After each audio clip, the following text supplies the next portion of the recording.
Oh, 3 words. So you put me on the spot. She is crazy, she's authentic, and she's passionate. I think.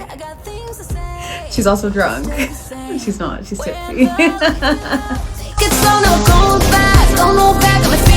Surprised? What's something that surprises you about? Oh, that I love beer. I love IPA. Like IPA, I can't live without. Like that's the only thing that I drink. But let's do like a PG one. Maybe not like something that surprised. Okay, I'm obsessed with this specific basketball anime from like the early 2000s. I literally have a tattoo of it on my chest. Like I watch it religiously, and every time I see anything that has those characters, like I have to buy it no matter how much it costs, and that's like my biggest vice, I guess. But surprise. 'Cause this is real. I don't wanna know if you're holding back. Art. I really like to draw. I like to paint. I think drawing something is really inspiring because I have so much respect for artists. Because it's like music where like something comes from your brain and comes to life, but this is like really cool to see people just like, oh, I'm just gonna paint this or draw this, and then it's like this beautiful like work of art that like is visually pleasing. I can only draw from like reference, so people who can paint and draw and like make beautiful art from their mind, it's just very inspiring to me, and it makes me feel some types of way, which is how I would hope my music makes other people feel. So yeah, I draw inspiration from art.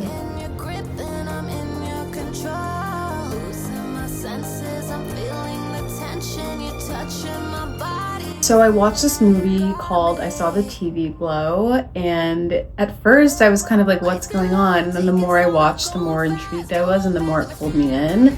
And then there was a twist, no spoilers, that like blew my mind. Like it was crazy. And I had to watch it again immediately the next day. And there's something in the movie called The Midnight Realm, and it just kind of really drew me in.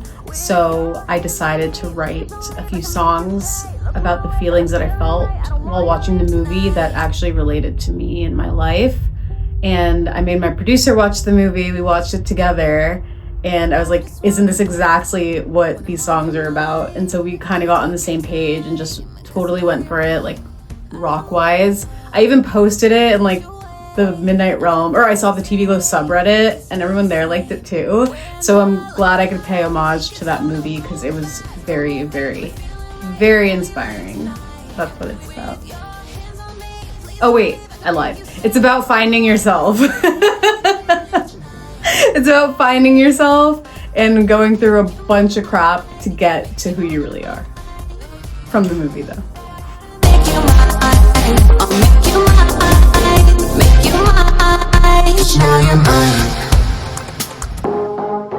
Bad habits, scars, breakthrough, idiot, and I can't remember my own songs. Hold on. Break. What are the songs? Obviously Breakthrough is like one of my personal favorites. I released it as a single before I released the EP, so I won't include that, but Breakthrough was definitely like, it was one of the first songs that I recorded with my producer, and we kind of just like knew that it was different. It just feels very real. I was sick the day I recorded that too, so it sounded a little nasally to me at first. I was like, should we re-record this? But then I listened over and over, and I don't know, I have a very good relationship with Breakthrough. It's about being scared as an artist and not knowing if you're gonna make it, or being scared as a person and not knowing if you're gonna make it through like whatever is going on in your life, and just having the courage to keep pushing through and knowing that you're gonna find that breakthrough. So I do love that one. If we're not talking about the single, I would say Scars is really important to me.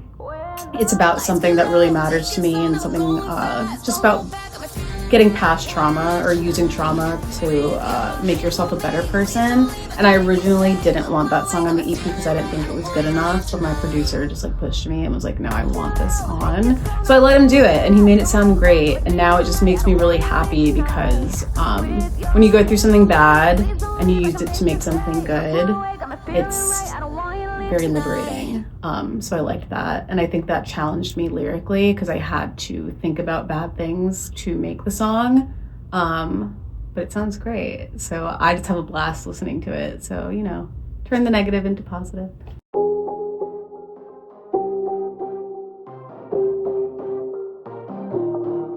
This is totally different. It's a pop song, it's dance pop. We wanted to try something new. We had so much fun with this one. I remember like having maybe 3 or 4 different sessions trying to finish this one. And my producer was like obsessed. He's like, no, we gotta finish the song. We've gotta finish the song. I love it. It's my favorite Dia song. I was like, oh, okay. So that made me like love it even more. I had such a fun time recording it. I had an even better time filming the video. So why did I slur like that? I had a great time recording it. I had an even better time filming the video. So I'm very excited to share it.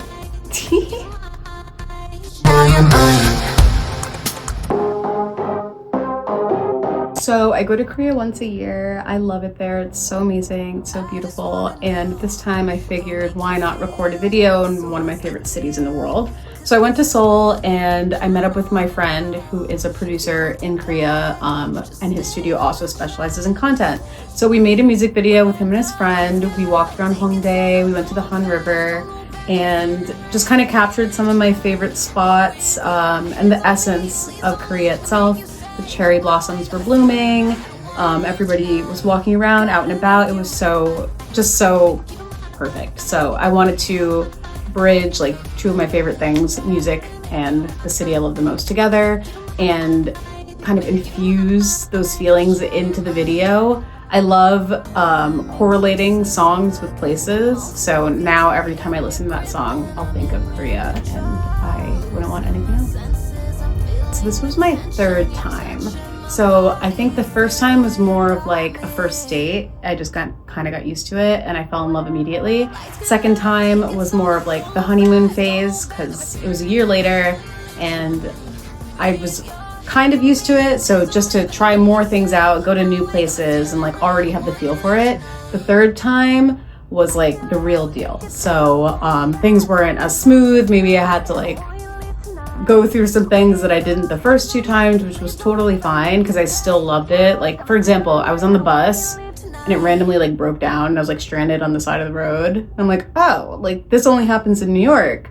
But the next bus came like a second later. Where in New York, it would have been like 12 minutes later. So I was like, all right, you know what? Like, this is fine. So my impression was that it was just as beautiful as always. So nice. I revisited a lot of places I went to the first time. Made me even more emotional. I stayed in more of like residential area. So I had more of like a feel of being like a local. It was just fucking beautiful. I went to Busan for the first time.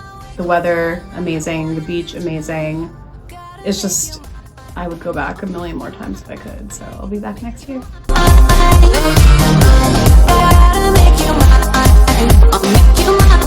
Remember that I try no matter what, even when there's nothing going, there's no hope. Like anytime I feel like, I don't know, sad or depressed or hopeless, I still try. And I want that to be represented in my music. My music is the epitome of like not giving up. And I think that's so important as an artist because it's so easy to want to give up when things don't go your way or you don't see like any return on what you're giving out. And it's just such a hard feeling. Like the feeling of hearing no, or the feeling of putting your all into something and not getting like the reception that you want or you imagine or you think that you deserve. Like everybody goes through that all the time. And you still have to keep going. If you don't keep going, you're never gonna get to where you have to go. So I think, yeah, just whenever you listen to my music, remember that someone is chasing their dream and you can chase your dream too. Remember that if you go through bad things, you can make them good. And just know that like life is yours and you should make it what you want, no matter what anyone says, no matter however you feel. And I think that's really important. Your hands on me, please don't leave, I can make you stay. Look my way, got me feeling right, I don't want you. Oh my god, that's crazy. I feel like there's so many artists that I would want to collab with, so I'll come back to that. I think I would honestly say that like Avril Lavigne. was the reason why I wanted to start making music. She was the first album I bought. Avril Lavigne was the first like CD that I had, and I would just listen to those songs on repeat like 100 times each song in like the span of like a day or two. Like, I don't know why my brain is like crazy, but I'm like, I need to listen to it over and over and over and over again.